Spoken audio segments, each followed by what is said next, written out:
When I was 7 years old and my sister was just 5 years old, we were playing on top of a bunk bed. I was 2 years older than my sister at the time. I mean, I'm 2 years older than her now, but at the time that meant she had to do everything that I wanted to do, and I wanted to play war. So we were up on top of our bunk beds, and on one side of the bunk bed, I had put out all my G.I. Joe soldiers and weaponry, and on the other side were all my sister's Milos and ponies and ready for a cavalry charge. There are differing accounts of what actually happened that afternoon, but since my sister is not here with us today, let me tell you the true story. Which is my sister is a little bit on the clumsy side, and somehow, without any help or push from her older brother at all, suddenly Amy disappeared off of the top of the bunk bed and landed with this crash on the floor. And I nervously peered over the side of the bed to see what had befallen my fallen sister, and saw that she had landed painfully on her hands and knees on all fours on the ground. I was nervous because my parents had charged me with making sure that my sister and I played as safely and as quietly as possible.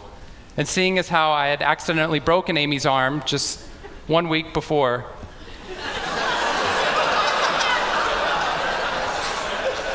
heroically pushing her out of the way of an oncoming imaginary sniper bullet, for which I have yet to be thanked. I was trying as hard as I could. She didn't even see it coming. I was trying as hard as I could to be on my best behavior, and I saw on my sister's face this wail of pain and suffering and surprise, threatening to erupt from her mouth and threatening to wake my parents from the long winter's nap for which they had settled. So I did the only thing my little frantic 7-year-old brain could think to do to avert this tragedy. If you have children, you've seen this hundreds of times before. I said, Amy, wait, don't cry, don't cry. Did you see how you landed? No human lands on all fours like that. Amy, I think this means you're a unicorn. Now that was cheating, because there's nothing in the world my sister would want more than not to be Amy the hurt 5-year-old little sister, but Amy the special unicorn. Of course, this was an option that was open to her brain at no point in the past, and you could see on my poor, manipulated sister's face conflict, as her little brain attempted to devote resources to feeling the pain and suffering surprise she just experienced, or contemplating her newfound identity as a unicorn. And the latter won out. Instead of crying, instead of ceasing our play, instead of waking my parents with all the negative consequences that would have ensued for me, instead, a smile spread across her face, and she scrambled right back up onto the bunk bed with all the grace of a baby unicorn. With one broken leg. What we stumbled across at this tender age of just 5 and 7, we had no idea at the time, was something that was going to be at the vanguard of a scientific revolution occurring 2 decades later in the way that we look at the human brain. What we had stumbled across is something called positive psychology, which is the reason that I'm here today and the reason that I wake up every morning. When I first started talking about this research outside of academia, out with companies and schools, the very first thing they said to never do is to start your talk with a graph. The very first thing I wanted to do is start my talk with a graph. This graph looks boring, but this graph is the reason that I get excited and wake up every morning. And this graph doesn't even mean anything. It's fake data. What we found is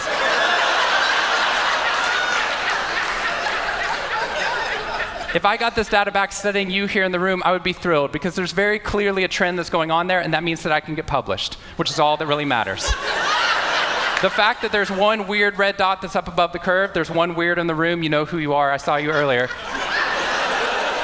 That's no problem. That's no problem, as most of you know, because I can just delete that dot. I can delete that dot because that's clearly a measurement error, and we know that's a measurement error because it's messing up my data. So one of the very first things that we teach people in economics and statistics and business and psychology courses is how, in a statistically valid way, do we eliminate the weirdos? How do we eliminate the outliers? So that we can find the line of best fit, which is fantastic if I'm trying to find out how many Advil the average person should be taking, too. But if I'm interested in potential, if I'm interested in your potential, or for happiness, or productivity, or energy, or creativity, what we're doing is we're creating the cult of the average with science. If I ask a question like, how fast can a child learn how to read in a classroom? Scientists change the answer to, how fast does the average child learn how to read in that classroom? And then we tailor the class right towards the average. Now, if you fall below the average on this curve, then psychologists get thrilled, because that means you're either depressed, or you have a disorder, or hopefully both. We're hoping for both, because our business model is if you come into a therapy session with one problem, we want to make sure you leave knowing you have 10. So you'll keep coming back over and over again. We'll go back into your childhood if necessary, but eventually what we want to do is to make you normal again. But normal is merely average. And what I posit, and what positive psychology posits, is that if we study what is merely average, we will remain merely average. That instead of deleting those positive outliers, what I intentionally do is come into a population like this one and says, why? Why is it that some of you are so high above the curve in terms of your intellectual ability, athletic ability, musical ability, creativity, energy levels, your resiliency in the face of challenge, your sense of humor? Whatever it is, instead of deleting you, what I want to do is study you. Because maybe we can glean information, not just how to move people up to the average, but how we can move the entire average up at our companies and schools worldwide. The reason this graph is important to me is when I turn on the news, it seems like the majority of the information is not positive. In fact, it's negative. Most of it's about murder, corruption, diseases, natural disasters, and very quickly, my brain starts to think that's the accurate ratio of negative to positive in the world. What that's doing is creating something called the medical school syndrome, which if you know people who have been to medical school during the first year of medical training, as you read through a list of all the symptoms and diseases that could happen, suddenly you realize you have all of them.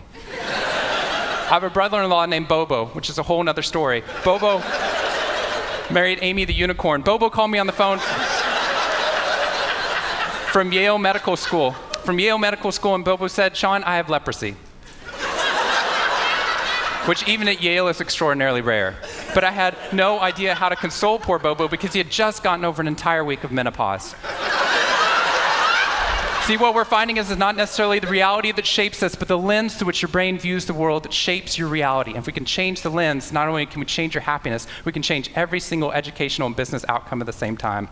When I applied to Harvard, I applied on a dare. I didn't expect to get in, and my family had no money for college. When I got a military scholarship 2 weeks later, they allowed me to go. Suddenly, something that wasn't even a possibility became a reality. When I went there, I assumed everyone else would see it as a privilege as well, that they'd be excited to be there. Even if you're in a classroom full of people smarter than you, you'd be happy just to be in that classroom, which is what I felt. But what I found there is while some people experienced that, when I graduated after my 4 years and then spent the next 8 years living in the dorms with the students, Harvard asked me to, wasn't that guy. But what happened, I was an officer of Harvard to counsel students through the difficult 4 years, and what I found in my research and my teaching is that these students, no matter how happy they were with their original success of getting into the school, 2 weeks later their brains were focused not on the privilege of being there, nor on their philosophy or their physics. Their brain was focused on the competition, the workload, the hassles, the stresses, the complaints. When I first went in there, I walked into the freshman dining hall, which is where my friends from Waco, Texas, which is where I grew up, I know some of you have heard of it. When they come to visit me, they look around, they say, "This freshman dining hall looks like something out of Hogwarts from the movie Harry Potter," which it does. This is Hogwarts from the movie Harry Potter, and that's Harvard. And when they see this, they say, "Shawn, why do you waste your time studying happiness at Harvard? Seriously, what does a Harvard student possibly have to be unhappy about?" Embedded within that question is the key to understanding the science of happiness. Because what that question assumes is that our external world is predictive of our happiness levels. When in reality, if I know everything about your external world, I can only predict 10% of your long-term happiness. 90% of your long-term happiness is predicted not by the external world, but by the way your brain processes the world. And if we change it, if we change our formula for happiness and success, what we can do is change the way that we can then affect reality. What we found is that only 25% of job successes are predicted by IQ. 75% of job successes are predicted by your optimism levels, your social support, and your ability to see stress as a challenge instead of as a threat. I talked to a boarding school up in New England, probably the most prestigious boarding school, and they said, "We already know that." So every year, instead of just teaching our students, we also have a wellness week, and we're so excited. Monday night, we have the world's leading expert coming in to speak about adolescent depression. Tuesday night is school violence and bullying. Wednesday night's eating disorders. Thursday night is illicit drug use. And Friday night, we're trying to decide between risky sex or happiness. I said, that's most people's Friday nights.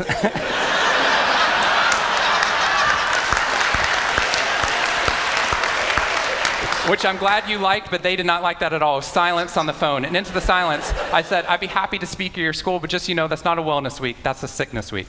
What you've done is you've outlined all the negative things that can happen, but not talked about the positive. The absence of disease is not health. Here's how we get to health.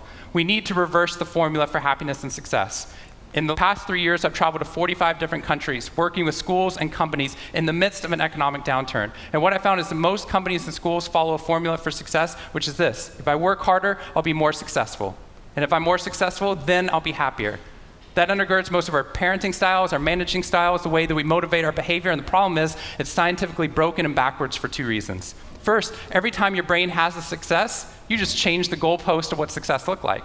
You got good grades, now you have to get better grades. You got into a good school, now you have to get a better school. You got a good job, now you have to get a better job. You hit your sales target, we're going to change your sales target. And if happiness is on the opposite side of success, your brain never gets there. What we've done is we've pushed happiness over the cognitive horizon as a society. And that's because we think we have to be successful, then we'll be happier. But the real problem is our brains work in the opposite order. If you can raise somebody's level of positivity in the present, then their brain experiences what we now call a happiness advantage, which is your brain at positive performs significantly better than it does at negative, neutral, or stressed. Your intelligence rises, your creativity rises, your energy levels rise. In fact, what we found is that every single business outcome improves.